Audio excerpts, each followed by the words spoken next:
Hello बच्चों, welcome to mathematics with Shivani. हम permutations पढ़ रहे हैं और लास्ट वीडियो लेक्चर में मैंने आपको कुछ इंपॉर्टेंट कॉन्सेप्ट्स समझाए थे परमुटेशंस के, लर्न करने के लिए भी बोला था। आई होप आपने किए होंगे।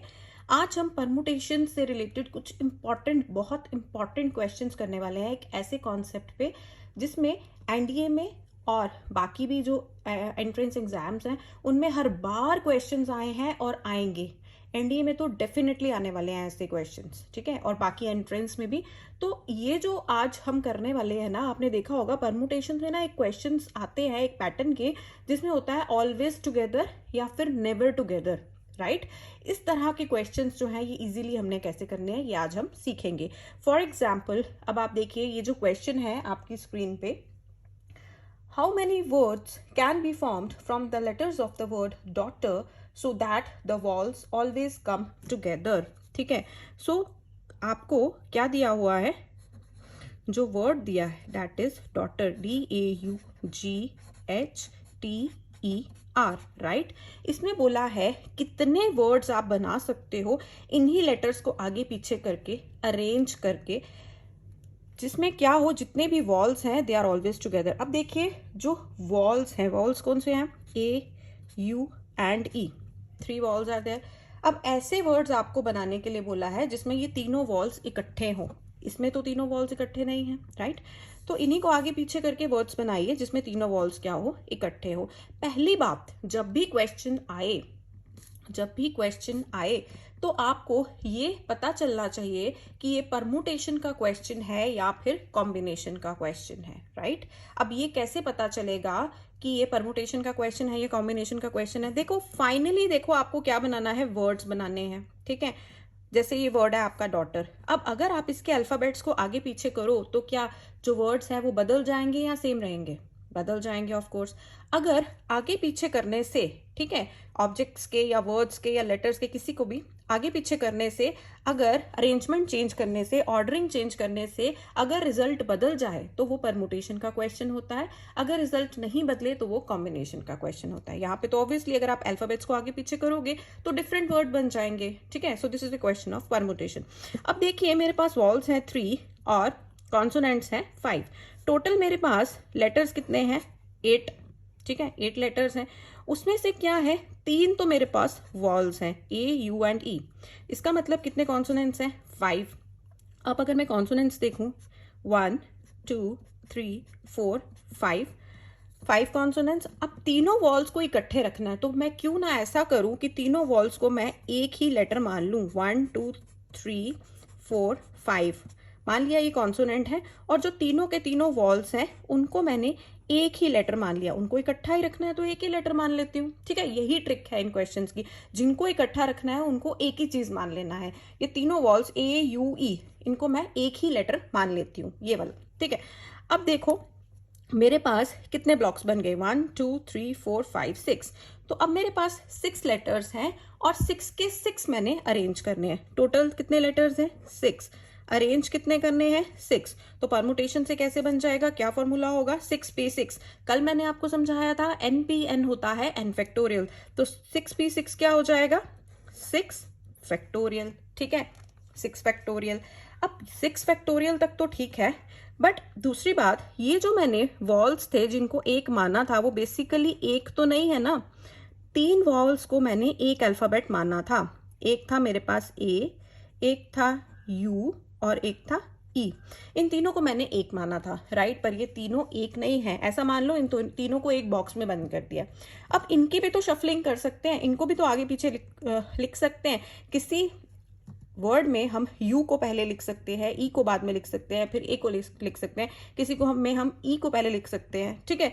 तो इनकी भी शफलिंग होगी। इनकी शफलिंग में क्या है, देखो 3 अल्फाबेट्स हैं, तीनों के तीनों को शफल करना है, तीनों के तीनों लेने हैं, तो इसलिए इनके कितने अरेंजमेंट्स बनेंगे। अगर मैं सिर्फ वॉल्स को शफल करूं, 3p3 क्या हो जाएगा, 3 factorial. So answer will be 6 factorial into 3 factorial. अब देखो जो 6 फैक्टोरियल होता है ना, दैट इज 720, ठीक है। 6 फैक्टोरियल इज इक्वल टू 720 और 3 फैक्टोरियल होता है जी आपके पास 6, ठीक है। तो आंसर आ जाएगा आपका, अगर आप इसको मल्टीप्लाई करोगे, 4320। करके देख लीजिए। नाउ नेक्स्ट क्वेश्चन जो मैंने चूज किया है वो भी इसी तरह का है, that is how many words can be formed from the letters of the word laughter so that the vowels are never together, right. पहले ऑलवेज टुगेदर वाला क्वेश्चन किया, अब नेवर टुगेदर। अब आपके पास जो वर्ड दिया है that is laughter, LAUGHTER, right. अब देखो इसमें कितने अल्फाबेट्स हैं, 1 2 3 4 5 6 7 एंड 8। अब मेरे को अगर मैं सारे के सारे परमुटेशंस ले लूं तो कितने परमुटेशंस बनेंगे, 8p8, मतलब टोटल मैं कितने अरेंजमेंट्स कर सकती हूँ, 8p8। 8p8 will be 8 factorial and 8 factorial जो है that will be equal to 40320, ठीक है, 40320। अगर आप 8 फैक्टोरियल खोलेंगे 8 into 7 into 6 so on, so this will be 40320। But मुझे सारे के सारे परमुटेशंस नहीं चाहिए, मुझे वो चाहिए जिसमें जो वॉल्स हैं वो कभी भी इकट्ठे ना आए। देखो 3 वॉल्स हैं A, U एंड E, ठीक है, इसमें भी यही 3 वॉल्स हैं। अब ये कभी भी इकट्ठे नहीं आने चाहिए, तो क्यों ना मैं वो परमुटेशंस निकाल लूं जिसमें ये तीनों वॉल्स हमेशा इकट्ठे आए। अगर तीनों वॉल्स हमेशा इकट्ठे आए तो वो कितनी परमुटेशंस बनेंगी, कितने अरेंजमेंट्स बनेंगे, कितने वर्ड्स होंगे जिसमें तीनों वॉल्स हमेशा इकट्ठे होंगे। 3 वॉल्स हैं, 5 कॉन्सोनेंट्स हैं, फिर से यही बन जाएगा। देखो टोटल आपके पास 6 बॉक्सेस बन जाएंगे, 1 2 3 4 5 6, 5 कॉन्सोनेंट्स के और एक वॉल का, ठीक है। अब आपको 6 के 6 को अरेंज करना है, तो 6p6 और यही आंसर आ जाएगा 720 इंटू 6 दैट इज 4320, ठीक है। तो 4320 ऐसे वर्ड्स बनेंगे जहां पे वॉल्स आपके हमेशा इकट्ठे होंगे, ठीक है, तीनों वॉल्स हमेशा इकट्ठे होंगे। टोटल परमुटेशंस है 40,320। इसमें से अगर मैं 4,320 माइनस कर दूं तो मेरे पास वो वाले वर्ड्स मिलेंगे जिनमें ये वॉवल्स जो है ये कभी भी इकट्ठे नहीं होंगे। सो अगर मैं माइनस करूं 0 minus 0 0 0, so yes this will be 36,000। तो 36,000 ऐसे वर्ड्स मैं बना सकती हूँ जिनमें वॉवल्स कभी भी इकट्ठे ना आए। मैंने क्या किया, पहले सारे के सारे वर्ड्स बना लिए, सारे के सारे परमुटेशंस, उनमें से वो वर्ड्स माइनस कर दिए जिनमें वॉवल्स इकट्ठे आ रहे थे, तो मुझे कौन से वर्ड्स मिल गए जिनमें वॉवल्स इकट्ठे नहीं आ रहे। ऑलराइट, सो ये आ गए आपके पास 2 क्वेश्चन इस टाइप के। थर्ड क्वेश्चन को ध्यान से देखिए, थर्ड में क्या है, in how many ways can 10 books be arranged on a shelf so that a particular pair of books shall be always together। अब देखो 10 बुक्स हैं जी आपके पास, 1 2 3 4 5 6 7 8 9 एंड 10। एक पर्टिकुलर पेयर ऑफ बुक्स है, मान लो ये मैं चाहती हूँ हमेशा इकट्ठे रहे। जो जिनको इकट्ठे रखना है, क्या ट्रिक बताया है, उनको क्या मान लेना है, एक चीज मान लेना है। तो इन 2 बुक्स को फिलहाल मैं मान लेती हूँ कि ये एक ही बुक है, फिलहाल मान लेते हैं, ठीक है। बाद में देखा जाएगा कि क्या करना है उसको। फिलहाल अगर ये एक ही बुक है तो टोटल बुक्स कितनी हो जाएंगी, 9, और 9 के 9 को मैंने क्या करना है, अरेंज करना है, 9p9। तो अगर मैं ये 9 के 9 को अरेंज करूं तो मेरे पास आ जाएगा 9p9 which is 9 factorial. 9 factorial तरह से इनको हम अरेंज कर सकते हैं। बट अब ये जो मेरे पास बुक है, मान लो इसको मैं बोल देती हूँ ये है बुक B1, ये है बुक B2। अब जरूरी तो नहीं कि B1 पहले होगी और B2 बाद में होएगी, ठीक है। ऐसा भी हो सकता है कि B2 पहले हो और B1 बाद में हम रखें। तो इनके सिर्फ इन 2 बुक्स को रखने के कितने अरेंजमेंट्स हो सकते हैं, इन 2 बुक्स को रखने के 2 हैं, दोनों के दोनों हमने लेने हैं, इसका मतलब दोनों की परमुटेशन लेनी पड़ेगी, दोनों को शफल करना है ना। सो 2 बुक्स हैं, दोनों के दोनों को अरेंज करना है, so that is 2p2 which is equal to 2 factorial. तो टोटल अरेंजमेंट्स मेरे पास बन जाएंगे 9 factorial into 2 factorial, and 2 factorial is equal to 2, so the answer is 2 into 9 factorial, ठीक है। So B part is correct. Next ऐसा ही question है, इसमें लिखा है in how many ways can 10 books be arranged on a shelf so that a particular pair of books shall be never together, ठीक है। अब कभी भी जो पेयर है वो इकट्ठा नहीं मिलना चाहिए आपको। 10 बुक्स हैं पिछले क्वेश्चन की तरह, और 2 बुक्स हैं पिछले क्वेश्चन में था ये हमेशा इकट्ठी रखनी है ये बुक्स, इस क्वेश्चन में नहीं नहीं नहीं नहीं, ये बुक्स मैंने इकट्ठी नहीं रखनी है, बहुत खतरनाक है, इनको मैंने अलग अलग रखना है।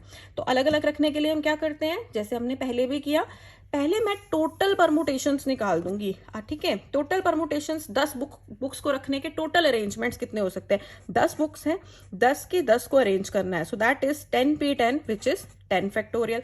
माइनस कर दिया मैंने वो वाले अरेंजमेंट्स जिनमें ये दोनों बुक्स इकट्ठी आ रही थी, ठीक है ना। जब आप 10 बुक्स को अरेंज करोगे तो कभी ये 2 बुक्स इकट्ठी आएंगी और कभी ये 2 बुक्स इकट्ठी नहीं भी आएंगी। तो टोटल अरेंजमेंट्स में से मैंने वो वाले अरेंजमेंट्स माइनस कर लिए जहां पे ये दोनों बुक्स क्या थी, इकट्ठी थी, ठीक है। अब दोनों बुक्स इकट्ठी कितने अरेंजमेंट में थी, 2 × 9 फैक्टोरियल हमने अभी निकाला, सो -2 × 9 फैक्टोरियल, ठीक है। अब 10 फैक्टोरियल को मैं कैसे लिख सकती हूँ, 10 × 9 factorial, right.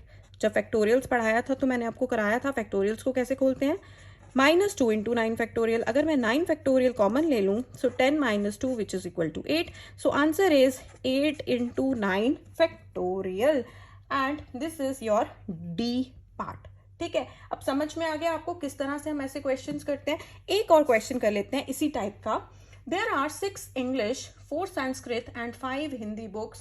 Now, in how many ways can they be arranged on a shelf so as to keep all the books of the same language together? देखो मेरे पास क्या है, मेरे पास क्या है, 6 इंग्लिश की किताबें हैं, 1 2 3 4 5 6। जब भी मैं परमुटेशन कॉम्बिनेशन का क्वेश्चन करती हूँ ना, मैं बॉक्सेस जरूर बनाती हूँ, इससे बहुत क्लियर हो जाता है।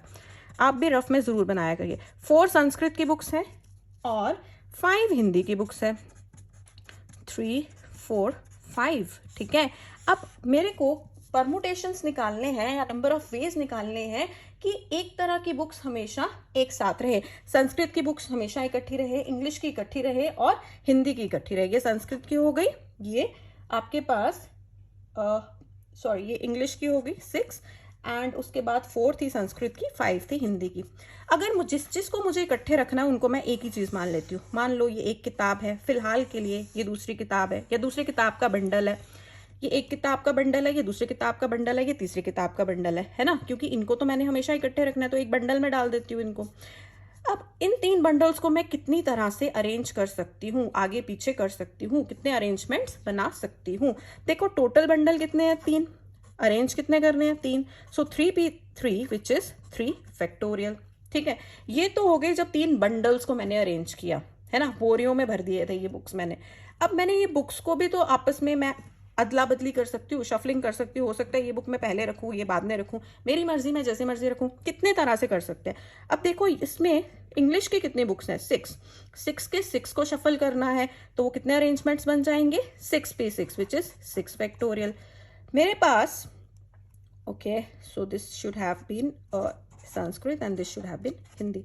संस्कृत की कितनी बुक्स हैं, 4 के 4 को अरेंज करना है तो 4 फैक्टोरियल एंड हिंदी की बुक्स है 5 के 5 को भैया अरेंज करना है तो बन गया 5 फैक्टोरियल। सो आंसर आ गया 3 factorial into 6 factorial into 4 factorial into 5 factorial.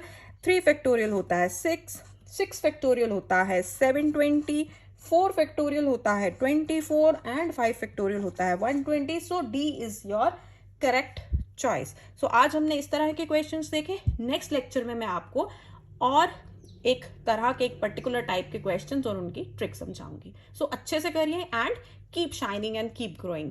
Bye for now.